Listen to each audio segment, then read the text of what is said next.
I always hesitate, you know, just for a moment, because it's so hard to collect my feelings, because I feel a lot. I feel more than I guess the average person does, right? Now I know that there's other people that have an empathic nature, and I do look forward to getting to know some of them.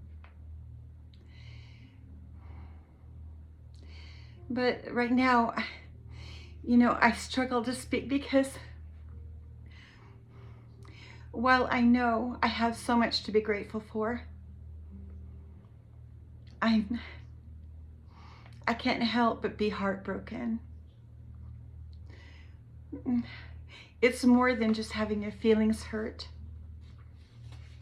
More than losing a love or the things that we typically grieve about, right? I don't know who else has had the experience of being so completely misunderstood and betrayed, or to have people bear false witness about in such a grievous way. Now, I also know that nothing would have changed had I not been screaming for help. Nothing would have changed. And I would have died not having known my full potential, even though I already knew how gifted I was. I knew, even as a child, I knew it. No one can just take that away from me.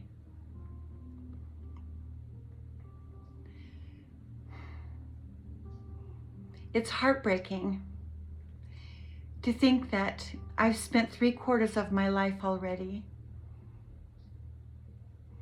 being lied to and used.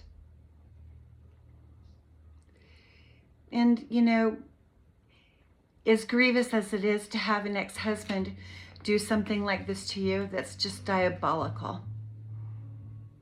But to have people that should have protected you do it, or even instigate it, that's hard to understand. That's impossible to wrap your mind around, you know? And sure, you can say, oh, they're jealous, or they're, you know, they want what's yours, or their parents did it, or they were told to do it, or something like that, right? But when you come from a background where praying and communing with God in the way that you understand, to really wanting the truth, you know, about God and what our purpose in life is, I don't see how behaving in certain ways actually fit into that mold.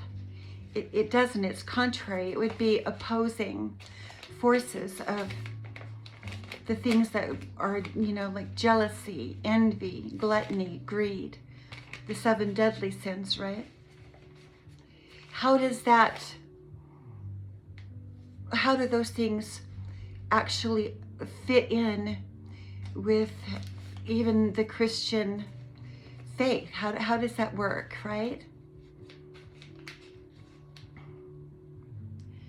I don't know. We're in a society that's so full of ego, right? Just ego. You look for a piece of paper or a position to tell you who you are and what your value is, right? Based on things that when you die, they're just a piece of paper. And yeah, they have a certain degree of pride in them for work and effort that you've put into things, but when you go out and take somebody else's work and effort and call it your own, that's a serious degree of fraud, especially if you do have these credentials to stand by. It seems like it wouldn't be necessary to do that sort of thing, right? Why would you have to do that when you have your own achievements and your own gifts and your own talents in plenty to use to create your own life? What makes it so, what would make someone want to go and grab someone else's, you know, when they've got their own wealth and their own life and spirit and purpose? And in doing so, degrade what they've already built for themselves on their own merit. It would degrade their energy and their purpose by ever wanting to steal someone else's. We can inspire each other without stealing and plagiarizing and eating the flesh, so to speak, picking the bones of someone else's existence to embellish our own. You know, we can philosophize about it all day long and give examples through history and culture where people have done this to each other, and maybe you can call it, you know, it's the condition of human life, right? But as we have evolved over time, I'd like to believe that we're not still living in the dark ages where having gladiators out in the pit with, you know, the more pomp and circumstance, the people of grandeur on the benches looking in the auditorium down at the gladiators, placing bets to see who is going to win the bloody fight, who's going to die and who's going to live, and cheering them on. These medieval things that they used to do, barbaric things that once happened, and yet here we are in 2025 using social media and illegal surveillance to stone someone to death with their words and intentions, and abusing the law to do it.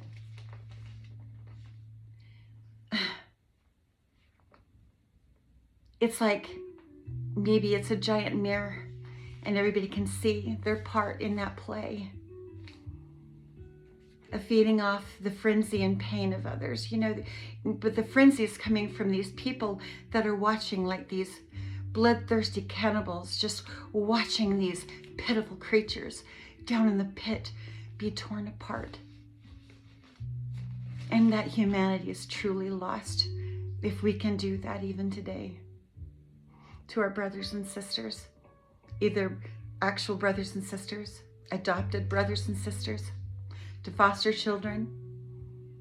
Oh, well, I'm not really related to them. They don't matter. My dad didn't love that person. He wanted us to steal this money, so it's okay to make excuses why we should be more elevated than someone else because maybe that child doesn't belong to one of the parents, but they never bothered to say anything, right? You know I have a lot to be grateful for. I do. And then I just see something from the Joker saying they don't know that if you're holy or if you're dangerous. Well, like any other human being, I'm holy and I'm dangerous, right? Most human beings are holy and dangerous, you know? They have moments of being God-fearing and moments where they think that they're bigger than everyone else, right? Although I can remember feeling proud of myself, but I can also remember trying to hide my light so that it wouldn't hurt anybody else's feelings. And that's what George told me when I did the demo tape in the studio years back when my kids were younger. I did a demo tape, And when I let my dad listen to it, he said, don't show this to Victoria. Don't let her hear this because it'll just make her feel bad. So, I was taught very young not to let my light shine because it might hurt somebody else's feelings. And never were my own feelings considered. And that set a precedence, didn't it? Of how I was to be treated and diminished in order to make my siblings, my sister, feel better about herself when she had thousands of reasons to feel wonderful about herself. Wonderful attributes, beauty, intelligence, and talent of her own. There is no reason for our Father to have allowed for that kind of idea to even start as a little seed. Not for me, the one that was not supported, and not for a sister who was put so high on a pedestal that she didn't know how to mentally come off that pedestal to be a civil human being, to understand that not everything is a competition and that we all have gifts and talents that this world needs, and it's a world of love and embracing each other's talents, not to destroy a person simply because they want to be considered the best or the holiest or the one that should be revered in some way while they destroy someone else's life. And in some ways, yes, as I've depicted,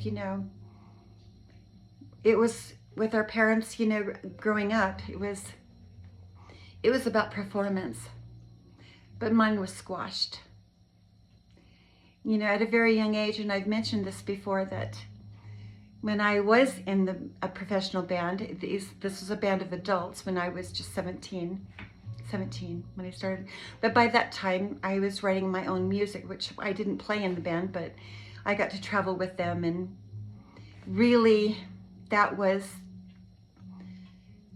where my path, that was exactly what I was supposed to do. And I learned so much there singing professionally and had other professional opportunities along the way.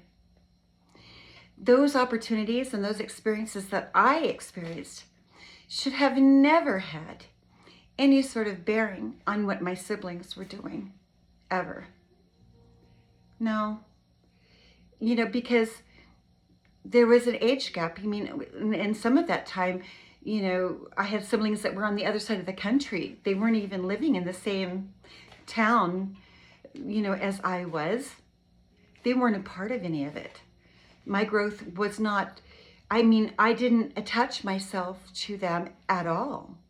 I never saw myself intrinsically trapped with my family like they did me. I don't understand that. I never understood that. And this idea that somebody could own another person or go into a courtroom and provide false evidence to make statements in a courtroom under oath, under God, to say someone's mentally ill or something's wrong with them, knowing that it's coming primarily from an ex-husband who's likely jealous and upset because he was left flat on his ass for good reasons, with the help of a hospital staff too. Not only that, anyone could see under these particular circumstances, and especially if there were people within the faith and higher levels of the faith that knew the truth about how I even came to be in that family, may have known. Or, she's not living the faith as well as I am. I am the oldest. I should be the one doing this.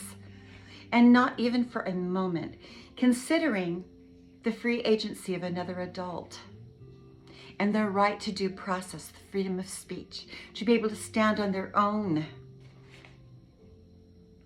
and address a court. You know, I want to be able to, you want me to heal and alchemize, but I can't do that for you. That's something that you and God have to do for yourselves. I can't do that for you. I can encourage you. You can self-reflect, but it isn't my job to come back and re-raise people, especially not adults that are adults, and they know very clearly what is right and what is wrong, what is good, what is bad, what is legal, what is illegal. So I'm appalled that anyone would expect me to be the one to wield the law when the law should be taking care of its own business without me even being a part of that. That part, if a law is broken, that's not my responsibility. Of course I'm going to forgive, and of course, of course I feel sorry that this happened to people, that they chose this path. And I feel sorry that they did that to themselves. But I didn't do that to them. And no one can pretend that I did. I didn't. And I can't go and make merry with people that literally were out to destroy my life completely. This is not a happy thing to know. And I am grateful for the journey ahead and for the opportunities that await me. And I am very grateful for that. And I'm not unforgiving. But I am not flesh or a carcass to be preyed upon by vultures. I wasn't even dead yet, and they were already doing this my whole life. It's hard to pretend that it's okay. How do I pretend to make you feel better? It's just like George telling me one more time, you have to pretend, Treva or Verta back then, or you might hurt your sister's feelings. You might hurt somebody's feelings if you don't pretend to be less than what you really are.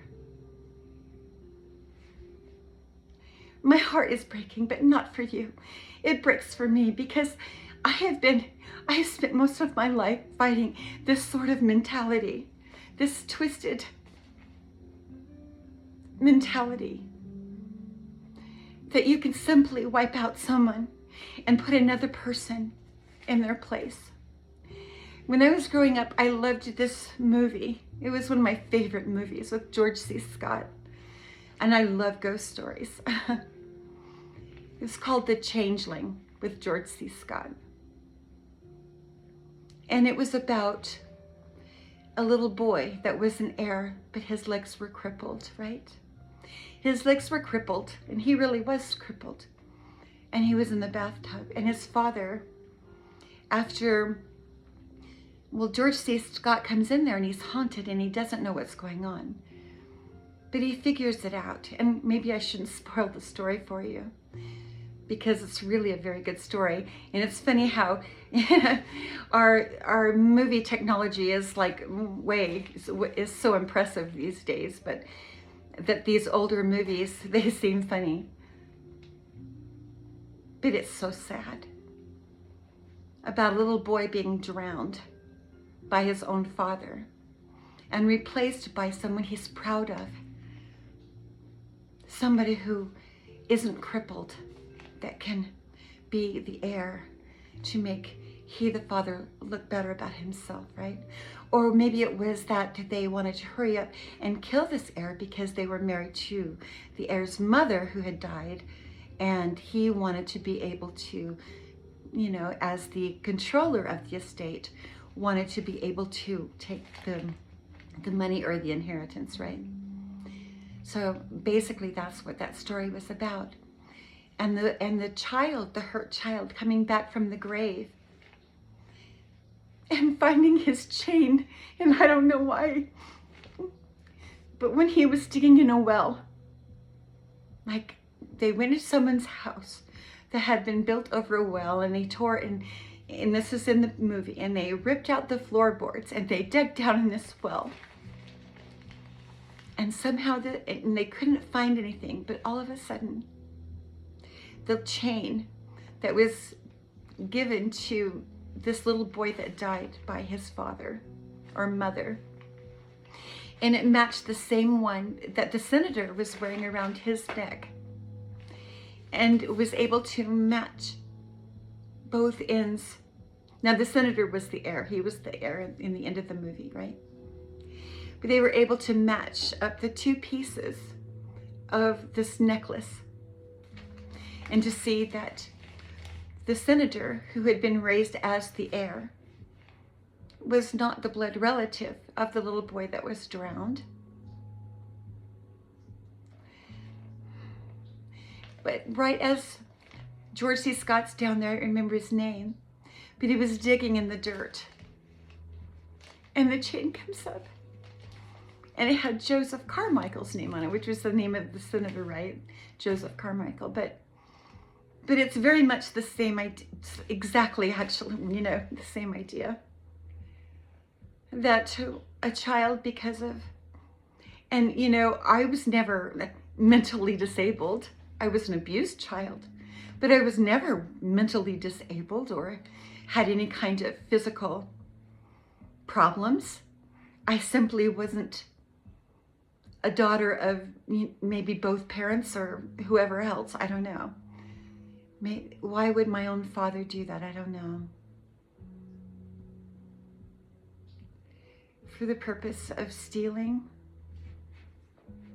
But these are not truths that I find happy. I want to celebrate. I want to be happy. I do want to go on with my life. I don't want to stay gloomy and sad. But when you consider how long I've already lived, not knowing the truth of things, to being preyed upon, fed upon, and lied to, it's very difficult to just be happy and just move along. But I know that when the truth comes forward and I get all of the information that I deserve,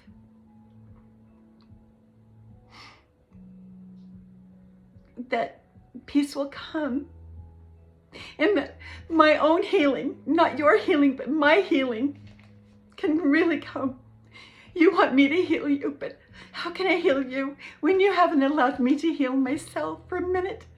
The attacks keep coming, and you haven't allowed me to heal for a second. And yet you're still expecting something from me. How can that be? How can that possibly happen? I deserve to be healed. I do. Whoever I am, Treva Vaile, Treva Christiansen, Sato Red, Wilson, whoever I am, Verta Vaile Richardson, I deserve to be healed deep down inside. I need to know who I really am. I need all the lies erased. I deserve it. I really deserve it. And I deserve to have a good life. For what I have left, of course I do. No one deserves what would happen to me.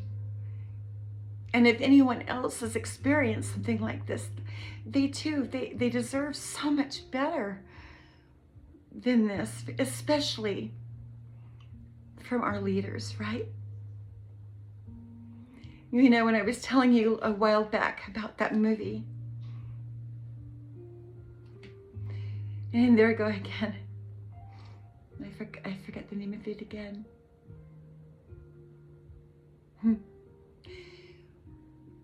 We need to vet our leaders.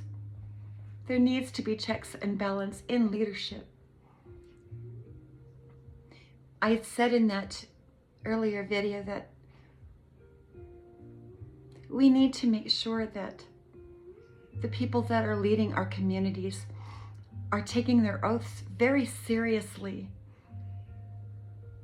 and that the justice system is honors honors that calling by doing their honest best to make sure that the truth is heard and that innocent lives, everyone's life matters, and that we have a voice, and that voice deserves to be heard, that there's more to things than what someone else wants to come in and say and lie about. There's some people that have stolen from me, and it's eating you alive.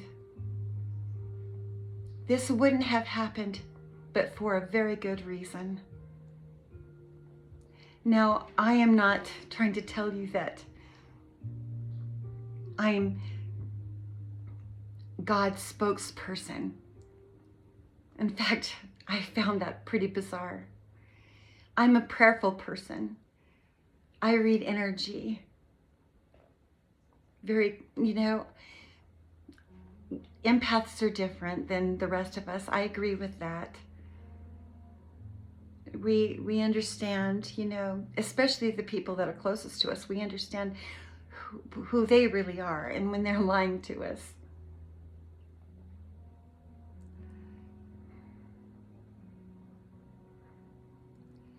I didn't ask for those gifts. And I definitely believe in Jesus Christ. And I believe in the spirit world after we die, for a fact. And most people do. If there is such a thing as reincarnation, I hope I get to come back and have another chance at having a peaceful, beautiful life. If it's even necessary to come back to hell, which it's clear that the earth is hell. It has to be. Where else could we be where family would attack each other in such horrific ways? But if I can use the time that I have left to make it a better place, I'll do that. I would naturally do that. I'm not somebody that stays upset or angry for very long. I have to really try. Sometimes I try to stay mad, right? Because I owe it to myself to speak and try and fight for myself. Of course I do.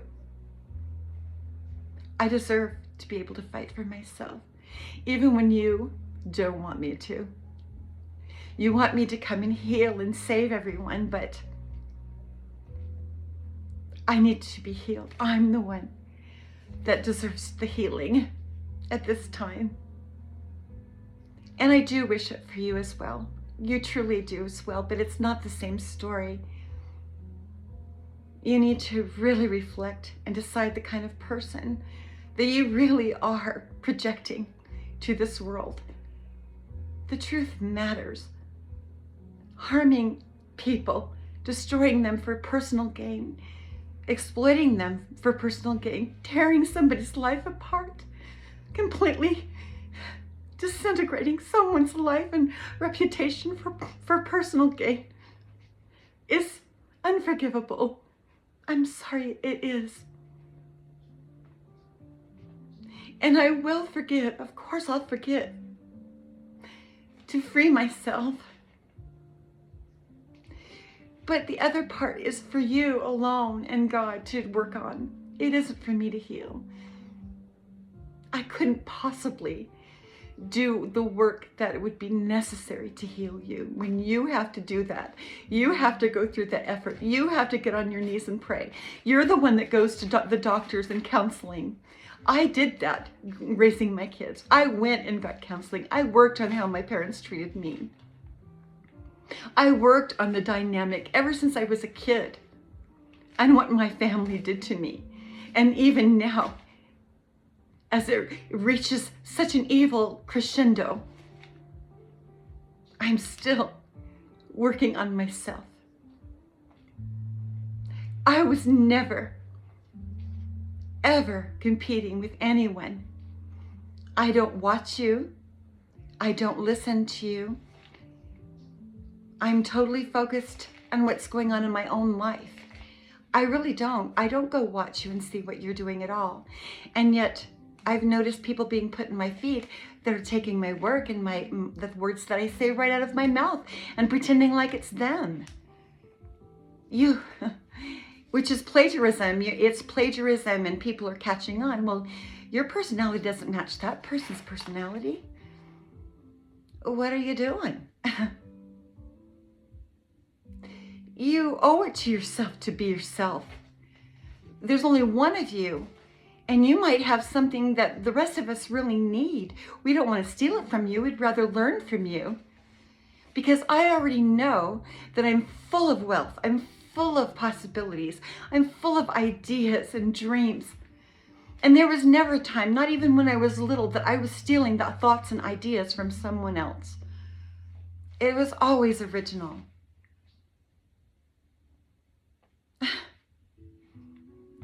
I can't heal you. I'm not your healer. You have to do the work yourself. You have to get on your knees and ask Heavenly Father to help you. I can't just do that for you. I wish I could. But then again, what good would that do to you if you didn't learn that yourself? It wouldn't do you any good at all. Now, I want to address President Trump and Kash Patel. I deserve the truth of what happened to me. I don't have any supernatural powers to harm you or anybody.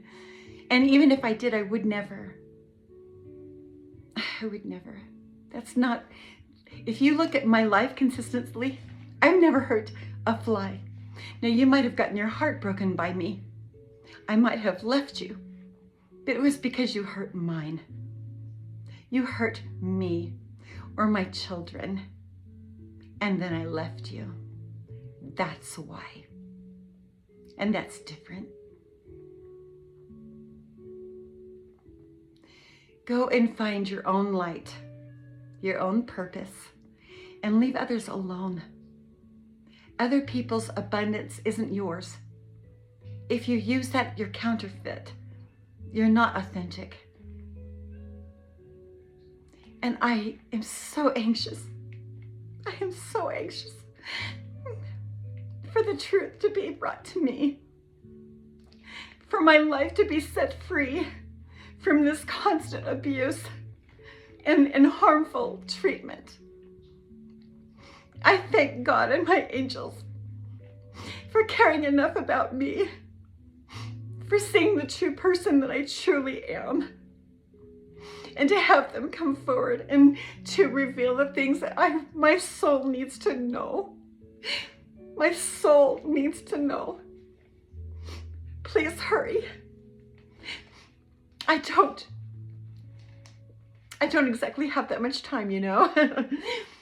Some say I'm already old, and so old I guess I'll be, but even that's another talk that I want to speak about, is that just because someone gets older, their mind, their brilliance, and their talent, it doesn't go away. You have something to offer this world till your last breath. And these people that want to destroy your life because you're getting older are losing lifetimes of wisdom accumulated in that person that they want to see pass away. Because they're young. It's their turn. You've had your time. Except that in my circumstances, my time was stolen from me. My time and my purpose. It's not so much that I'm a late bloomer. It's just that I was robbed from people that had no business doing that in the first place. This is my life, and I am entitled to it. I'm entitled to my life,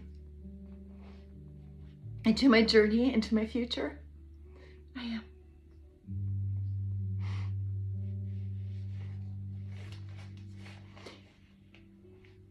If I could heal the sick, wouldn't we all? If I could heal the sick and keep them from having to lose their breaths, I would do that. Especially children's cancer, right? I've heard it rumored that we have we could be healing it. Why aren't we? Are we so completely engrossed in earning money or stealing money that we've forgotten what actually matters in this world and how we treat each other? Life isn't just about earning or making money with the cancer industry or the medical industry. It's supposed to be to heal each other. And if we're willing to let people die with illnesses that we could very much heal if we wanted to, we should be heading in that direction. I'm not ready to die yet. And God has not taken me. And I am ready for the truth about everything because I deserve it.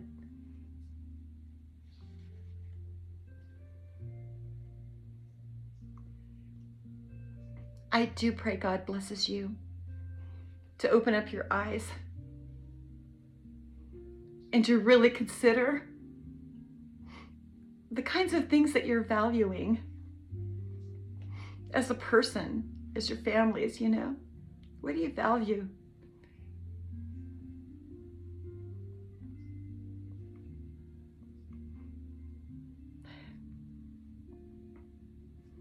I wish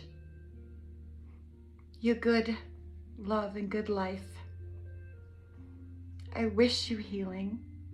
I hope you find healing. I will pray you find healing.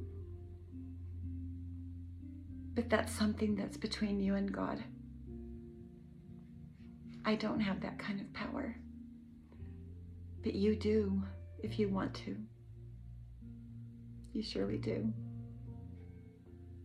Thanks for listening.